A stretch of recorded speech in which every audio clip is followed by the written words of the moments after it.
Todos, a todas, nos encontramos hoy en la clase número 7, como ya fuimos avanzando en esta cursada, este año difícil, pero que bueno, lo venimos transitando y ya llegando casi al final.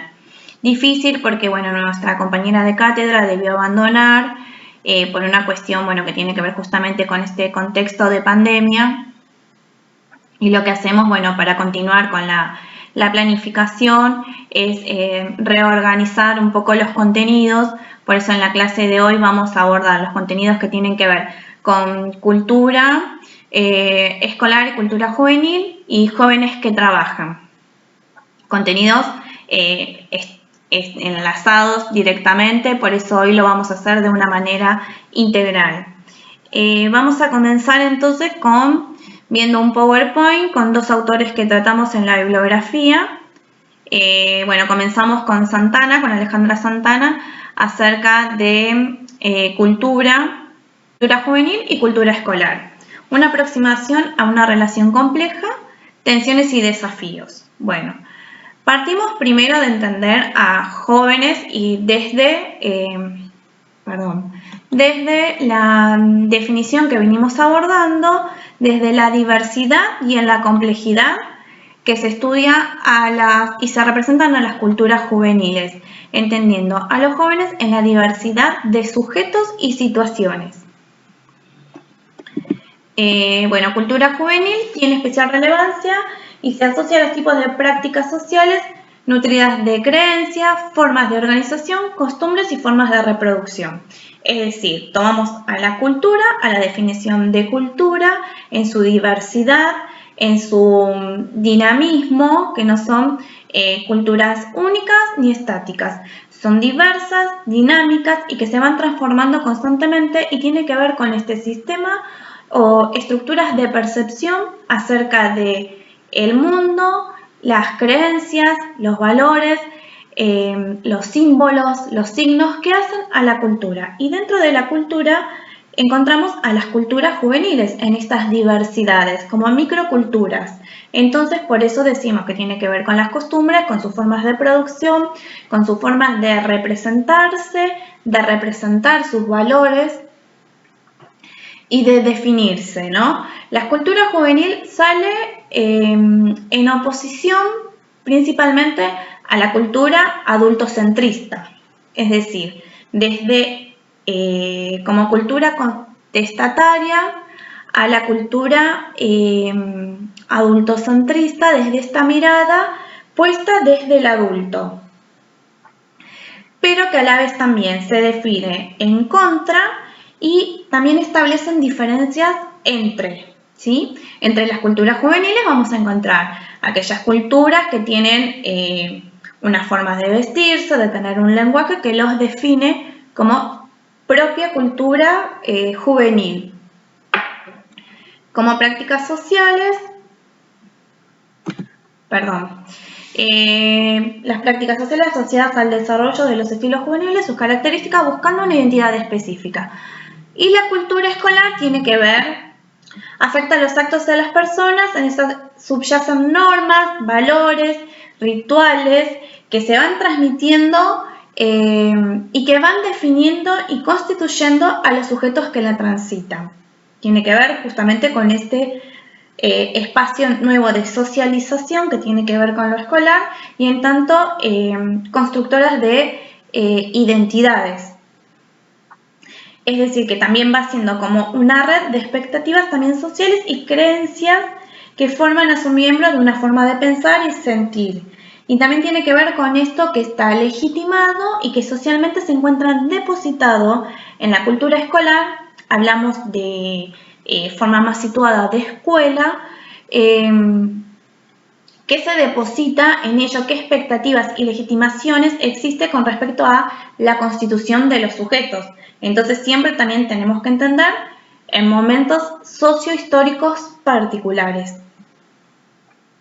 En un entramado aglutinador e integrador, pero al mismo tiempo con diferencias y conflictos. Es acá donde entendemos a la cultura escolar en tensiones y oposiciones a la cultura juvenil. Y acá es donde se produce como una fractura entre estos distintos tipos de cultura. Para definir también la cultura juvenil y entender los textos que vamos a abordar, partimos de una lectura que le proponemos a Elena Chili, Enseñar Antropología, donde uno de los aspectos fundamentales de la antropología, puestos a los procesos de enseñanza y aprendizaje,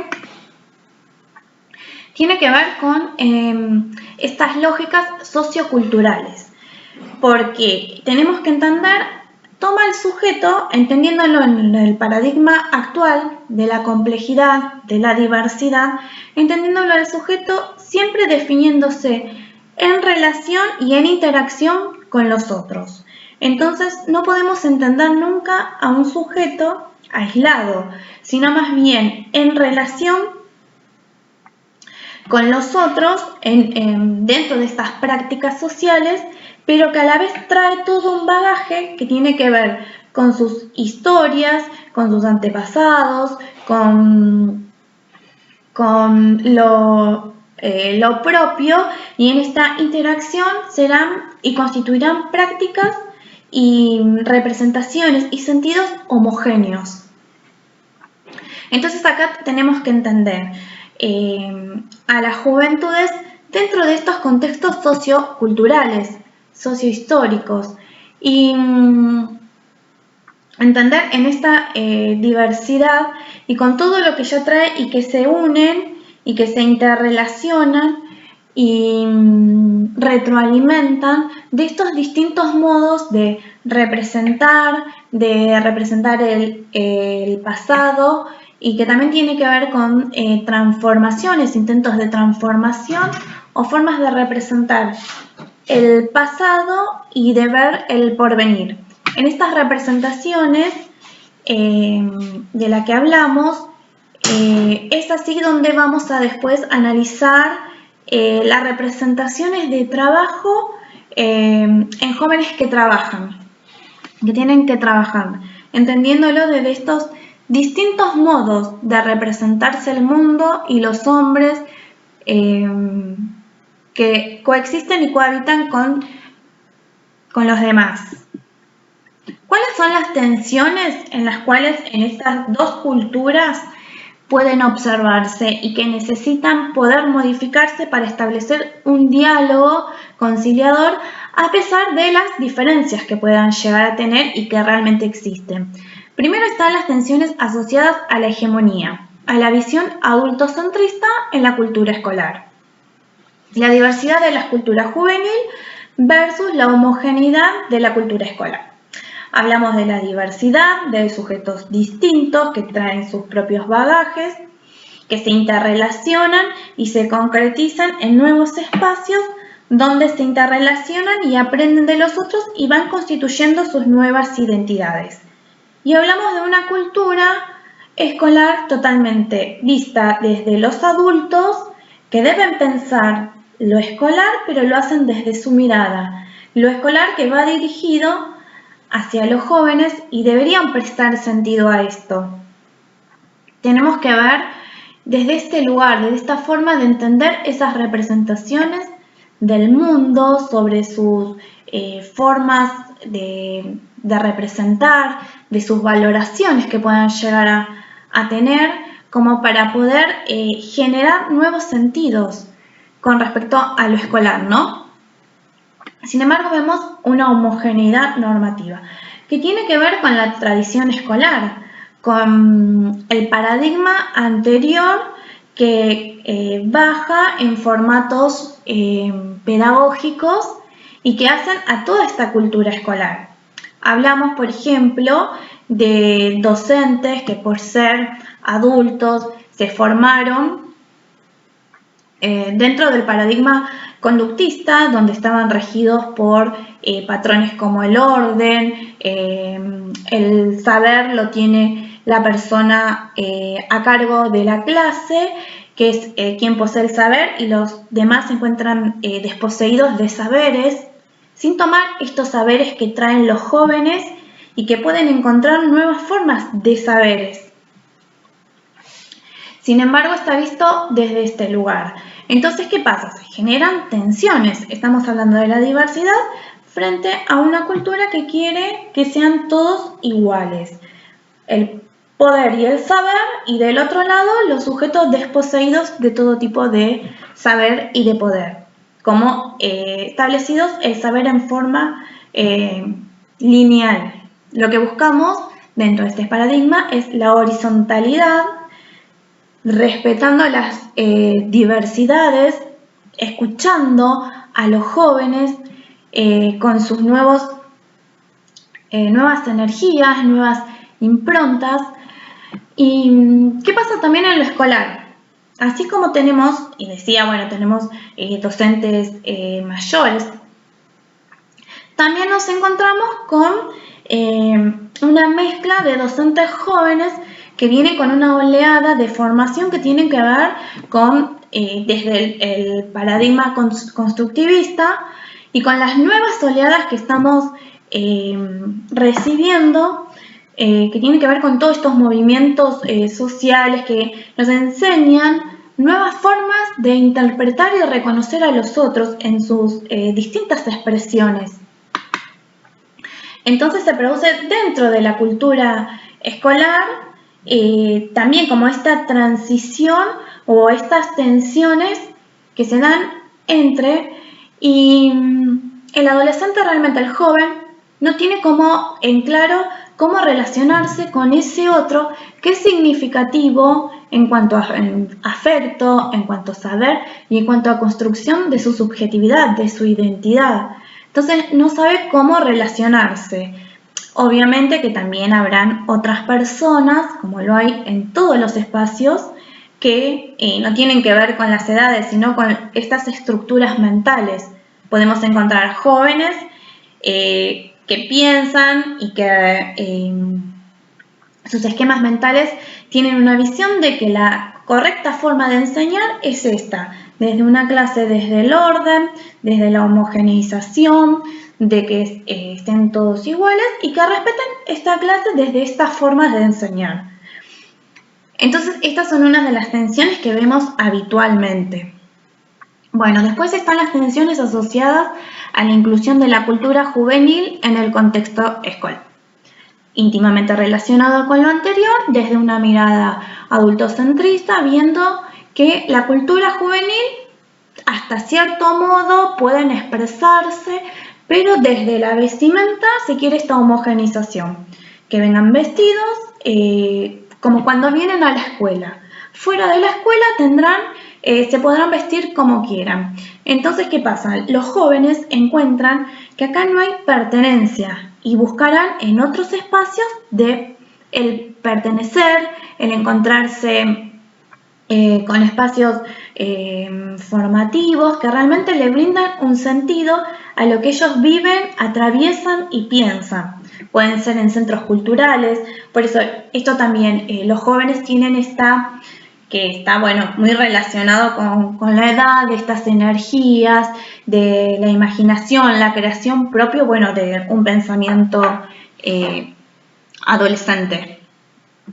Entonces, ¿qué pasa? No se sienten incluidos dentro del espacio escolar y sí se sienten incluidos en otros espacios.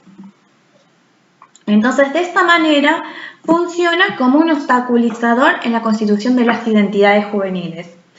Tensiones asociadas a la resistencia al cambio de la cultura escolar respecto de los procesos de transformación del sistema educativo en la sociedad en la globalidad. Esto me hace acordar me representa inmediatamente a situaciones que vivía trabajando en una escuela técnica. Por eso, legitimada socialmente y culturalmente la escuela técnica como las instituciones dentro del sistema escolar que brindan mayores herramientas para la inserción social, educativa y laboral. Entonces ya tiene una impronta y los docentes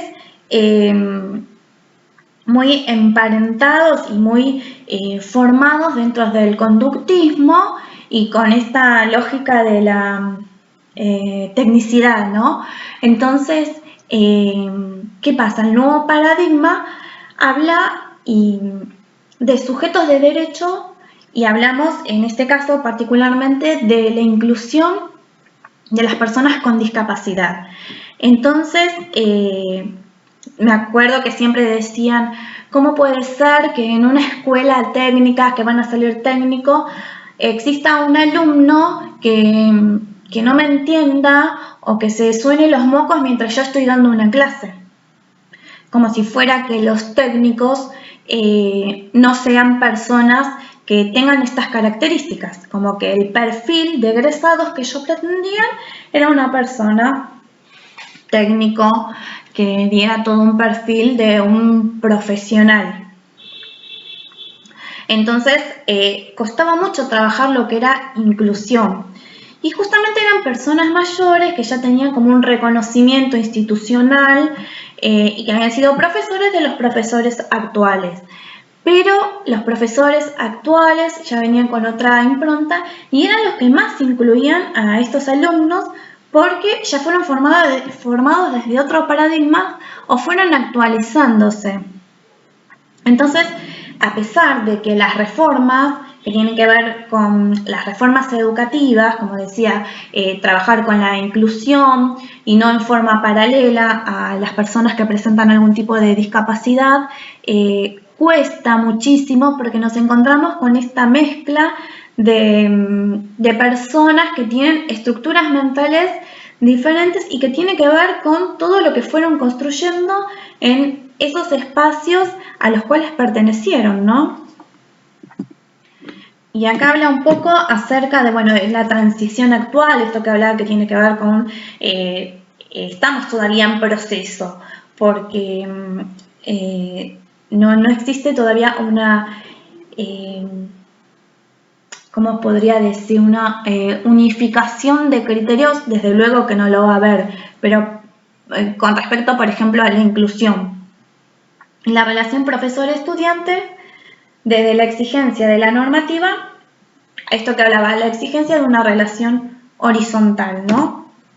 ¿Cómo se dan estas relaciones? Si son unilaterales, horizontales, si se da en construcción constante.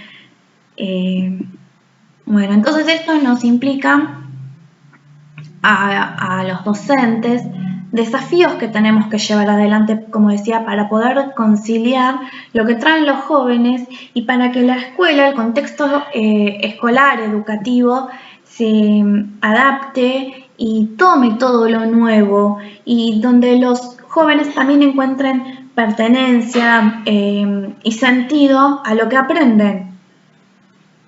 A pesar, las modificaciones que tenemos que hacer principalmente tienen que ver con la integridad de la tarea educativa. Ser docente no implica una transmisión de contenidos, de conocimientos.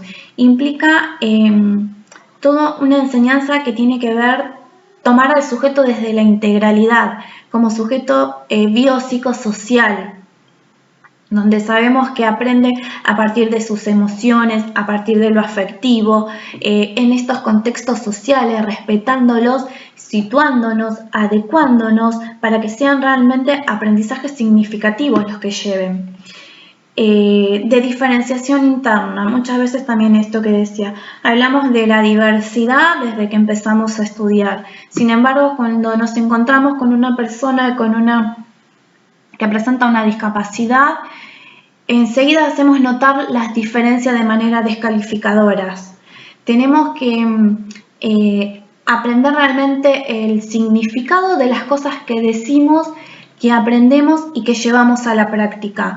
Entonces, respetar y reconocer las diferencias es fundamental.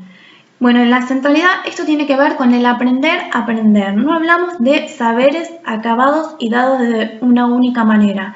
Todos nos tenemos que posicionar desde un lugar de un no saber para lograr así aprender constantemente, aprender adaptándonos en la búsqueda, en potenciar la creatividad que traen los jóvenes y la imaginación y no bloqueándolo y alejándolos de la cultura escolar. Y esto que digo, la cultura juvenil, desde esta función renovadora, creativa, con estas energías, vientos de cambio, como algo que enriquezca lo cultural, principal inicialmente por los adultos, que piensan la escuela, esto que venimos diciendo, ¿no? Justamente, la escuela está pensada por los adultos desde su mirada y no producen un sentido para quienes están dirigidos, para los jóvenes. Pero los jóvenes también, en estos espacios que estamos hablando de apertura, tienen que legitimar las cuestiones que tienen que ver con la cultura escolar. Si bien ellos también legitiman y saben que los aprendizajes sirven para su inserción social y laboral y saben que obtener un título va a llegar a garantizar estos factores, debemos fortalecer estos espacios de encuentro desde los jóvenes, que también se sientan escuchados y que posibiliten estos espacios de ser escuchados, de diálogos con los docentes, de manera que realmente se constituyan en posibilidades de proyecciones a sus biografías personales en el contexto colegial. Perdón. El segundo texto que vamos a trabajar mediante este PowerPoint es de María Alejandra Bodman, en el 2008. Jóvenes vulnerables, educación y trabajo. Una experiencia educativa con jóvenes urbanos de una escuela primaria de adultos. Tomamos este texto, decidimos desde la cátedra, porque es una investigación que se da, como bien dice, con jóvenes vulnerables, jóvenes pobres de centros urbanos que acceden a una primaria de adultos. Entonces, tomados esta investigación que realizan a partir de talleres donde se trabaja desde la experiencia, desde las representaciones que tienen con respecto a la educación y al trabajo, investigando o produciendo esta investigación en sus contextos. Entonces, esa es la mejor manera de establecer conocimiento acerca de las realidades. Aportes para entender la relación jóvenes, educación y trabajo. Partimos de nuevo desde la conceptualización de juventudes en la diversidad de personas y situaciones que engloban este concepto, que tendrán en común únicamente una cuestión etaria, pero que reconocemos las diversidades que existen. Y globalización, otro concepto fundamental como para poder entender. Los jóvenes que se encuentran en este momento histórico atravesado por la globalización como modelo político y económico mundial. Entonces, que se caracteriza por un trabajo que tiene que ver con la precarización, con la desregularización. Hablamos de trabajos que no tienen normas o derechos realmente como tienen que tenerlos. No son empleados en blanco, sino que son el negro, con jornadas extendidas, con bajos sueldos, con sueldos temporales, no hay estabilidad. Es decir, una situación laboral caracterizada por el desempleo, desregularización y disminución de la protección social. La faceta más reciente está expresado por los jóvenes que dejan la escolaridad e intentan ingresar al mercado laboral, pero siempre tendrán o estarán ubicados en esta segmentación del trabajo, en los trabajos marginales, y peor aún, dejan la escuela por este trabajo con riesgo de una exclusión mucho más amplia, en una trayectoria a una exclusión social. Hablamos de vulnerabilidad social. Jacinto habla de los jóvenes pobres, constituye sin duda los grupos sociales más vulnerables. Los factores de vulnerabilidad tienen que ver con la educación y tienen que ver con el mercado laboral, porque hablamos de una fragilización también de los vínculos sociales y en un contexto donde la falta de trabajo y donde la educación formal ya no garantiza el acceso al mundo laboral. Pasamos de definiciones que tenían que ver con los jóvenes que eran explotados a jóvenes que son excluidos. De los jóvenes pobres con las tasas de desempleo, bueno, que suelen duplicar siempre, bueno, estadísticamente, por ejemplo en el AMBA, 210.000 jóvenes ni estudian ni trabajan. O sea, se encuentran en una situación de exclusión total. Educación para el trabajo. Entonces, en esta línea de acción tenemos que pensar en la educación que brinde las herramientas para la inclusión al trabajo. Lo que tenemos que entender es que los jóvenes se encuentran en esta situación de transitar en la escolarización que va a permitir la inclusión para el mundo de la educación y para el mundo del trabajo, es decir, en las dimensiones educativas y laborales. Pero también así la educación, como constituye esta integración, también constituye esta desintegración. El hecho de no acceder a los niveles formales de educación y no tener títulos habilitantes en un mundo de credenciabilidad, donde cada vez se exigen más títulos que tienen que ver con la demanda que realmente se produce para conseguir un trabajo. Entonces, al no lograr por presentar múltiples dificultades para sostener su educación, a la vez también van quedando fuera del trabajo. Entonces, lo que se tiene que pensar y se piensa desde las políticas educativas más generales son en estos proyectos donde a las personas que han quedado fuera del sistema, que ocurre constantemente, el último censo que trabajamos fue el del 2001, donde casi aproximadamente 5 millones de personas no han logrado, jóvenes, no han logrado egresar de la escuela primaria. Pensemos que en un mundo caracterizado por la globalización, conseguir un empleo implica tener mínimo el secundario completo, donde hay escasez de trabajo y donde se busca como filtro la titulación. Y más hoy, siendo que la educación secundaria es obligatoria. Entonces no están cumpliendo con la normativa, no están cumpliendo con la legalidad y por lo tanto tampoco pueden acceder al mundo del trabajo. Entonces, como decíamos, esta segmentación, hablamos de estratificación social y hablamos de segmentación para el trabajo.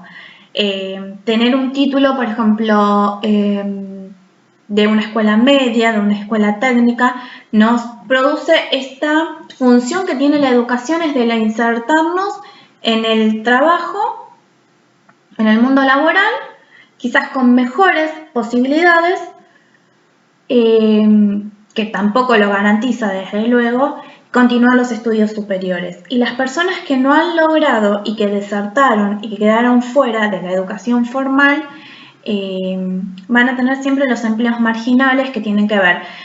Y a la vez también se produce una separación con respecto a los géneros. Por ejemplo, las mujeres para el trabajo doméstico y los hombres para los trabajos de albañilería, que tiene que ver también con esta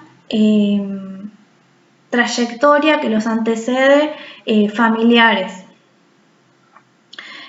Posteriormente también vamos a hablar de lo que es el currículum, cómo van constituyendo sus currículum, ¿no? Y bueno, para cerrar esto de educación para el trabajo, entonces las políticas educativas tienden a establecer planes educativos pensados para la inserción de estos jóvenes que quedaron fuera del sistema, que a la vez tiene que ver con la formación pedagógica que se le va a dar en relación también y en unión con las empresas. Es la manera de poder establecer talleres donde tengan salidas laborales que tienen que ver con la practicidad y que sean de forma rápida. Hablamos del trabajo segmentado, Los jóvenes que no terminaron la escuela media pertenecen a sectores bajos que se enfrentan a un mercado de trabajo y solo logran insertarse en ocupaciones más marginales, lo que venimos hablando. Y bueno, y adherimos a la definición de Pérez Islas, que tiene que ver con el concepto de trabajo como una construcción social.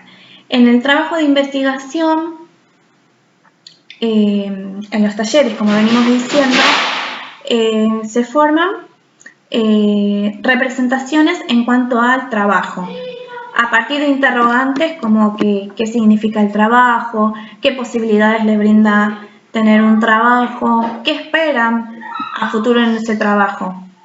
Las representaciones que los jóvenes expresan son importantes, son significativas. Hablan como actividad social, el hecho de estar insertos dentro de una actividad social, insertos en una sociedad, en sentirse parte, y como actividad económica, que más allá de poder garantizar cuestiones básicas, que muchas veces con esto sustentan sus estudios, también les brinda la posibilidad de poder ayudar a sus familias, es decir, con una rentabilidad económica. Como realización personal, ser alguien, saber que van a lograr ser alguien. Como experiencia, desde luego que lo serán, acá me retracto. Como experiencia y aprendizaje, siempre se destaca esto, poder aprender múltiples cuestiones que tienen que ver desde el aprendizaje de un oficio, desde el aprendizaje para un currículum y poner como experiencia laboral, pero también con aprendizajes que tienen que ver con la responsabilidad, con el respeto a las normas, con el aprendizaje en cuanto a las relaciones que se van a dar entre jefes y empleados y entre empleados, y como previsión de futuro. Esta es la relevancia que muchos jóvenes hacen en cuanto a la representación trabajo y también la representación escuela, escolarización, dando cuenta de que el título los va a posicionar en un mejor trabajo, como una cuestión prioritaria a la hora de conseguir un mejor trabajo. Como venimos hablando también, así como incluye, también excluye la escolarización con respecto al trabajo. Todo eso tiene que ver con el deber ser y el poder hacer del proceso de constitución de un joven en adulto, que produce una fragmentación y una individualización de las trayectorias laborales generacionales, marcado, como decía Touré. Ahora los jóvenes ni siquiera son explotados, sino más bien que son excluidos, los que venimos trabajando, ¿no? Y esto nos permite abrir cuenta de cuestiones que hay que trabajar, ¿no? Que tienen que ver con las problemáticas, sobre las distintas posturas y representaciones sociales que encontramos en estos discursos e ideas y cómo se enmarcan específicamente en condiciones sociales más amplias que tienen que ver con las condiciones de clase. La valoración de la educación recibida, muchas veces siempre van a haber múltiples posiciones. Bueno, y al escucharlos en estas investigaciones, los jóvenes decían, bueno, que a veces las trayectorias ocupacionales en contexto de pobreza exponen al respeto la valoración de la educación recibida, y otros, por el contrario, se posicionan donde la escolarización no tiene nada que ver con la vinculación ocupacional que puede tener. No es que estamos diciendo que no le adjudican valor a lo escolar, sí, pero también se entiende que para algunas personas, al no tener significado lo que aprenden, se quiebra esta relación, y muchos rescatan de distintos aspectos como conjunto de saberes prácticos, los aprendidos en la escuela, forma de movilidad social y de realización personal. Estrategias para la búsqueda de empleo. Acá hablábamos, esto que decíamos, de un currículum que tiene que ver con una trayectoria educativa, donde se pondrán todas las experiencias, el nivel educativo que hayan logrado, que lo posicionará en una mejor situación para lograr un empleo, pero dentro de los sectores populares o sectores de pobreza, Más que nada, el encontrar un trabajo tiene que ver con la recomendación que le pueda llegar a dar otra persona. Pero también acá hay que entender los contextos. Hay personas dentro de estos contextos que no han logrado, no han podido relacionarse en otros círculos. Entonces se encuentran relacionándose en círculos muy acotados que tienen que ver con lo familiar. Entonces, si pensamos en estas trayectorias laborales que anteceden a los jóvenes, siempre está dado por empleos precarizados. Entonces, se van a seguir manejando en este círculo, como que hay una trayectoria donde no hay muchas perspectivas. Entonces, tenemos por un lado lo relacional, el hecho de poder relacionarse con personas que lo van a adjudicar o posicionar en un puesto de trabajo mejor, y personas que no tienen estos vínculos se van a basar en un currículum formativo. Obviamente siempre se va a dar esta complementariedad. Por ejemplo, pensemos personas que han logrado relacionarse en diferentes ámbitos, pueden lograr que sus hijos con un título secundario trabaje de ayudante de un abogado, o como gestor o como cadete.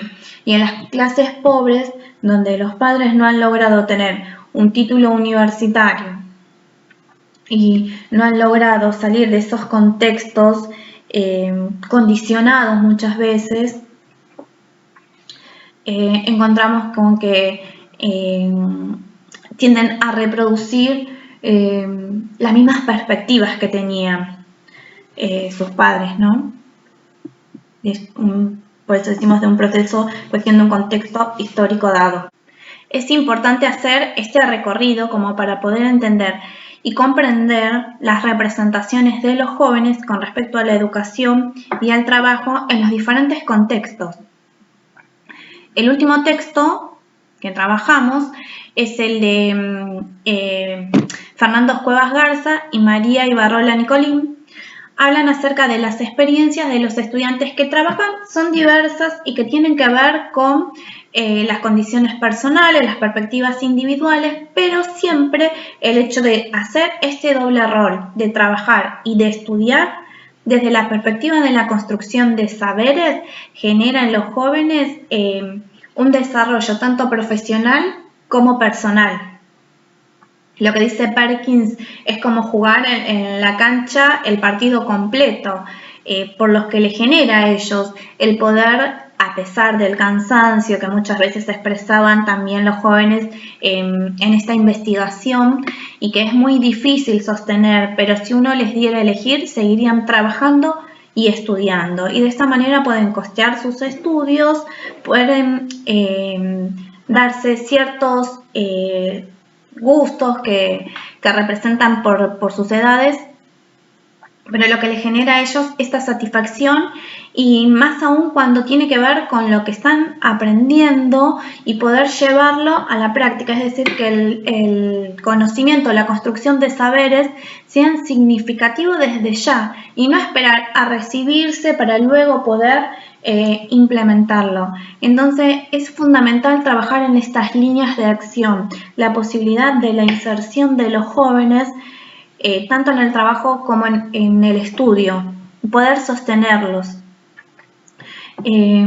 Esto que decíamos, bueno, poder extrapolarlo más allá del salón de clases. No solo es un ejercicio como práctica académica, sino como una situación real de la vida que implica los procesos de crecimiento personal. Y terminamos con esta frase de Jacinto que dice: los jóvenes ponen en juego sus concepciones, que vienen asociadas al imaginario de su familia, a lo que la sociedad todavía proyecta en la educación y en el trabajo. Sin embargo, sabemos que no alcanza con dar la palabra. Sí, pero como expresa Jacinto, no se los ayuda a mejorar en su capacidad de tomar la palabra. Bueno, esperamos que hayan comprendido en esta línea que seguimos con los autores, con los 3 autores que tomamos, acerca de los contenidos que fuimos trabajando. Nos despedimos, hasta la próxima.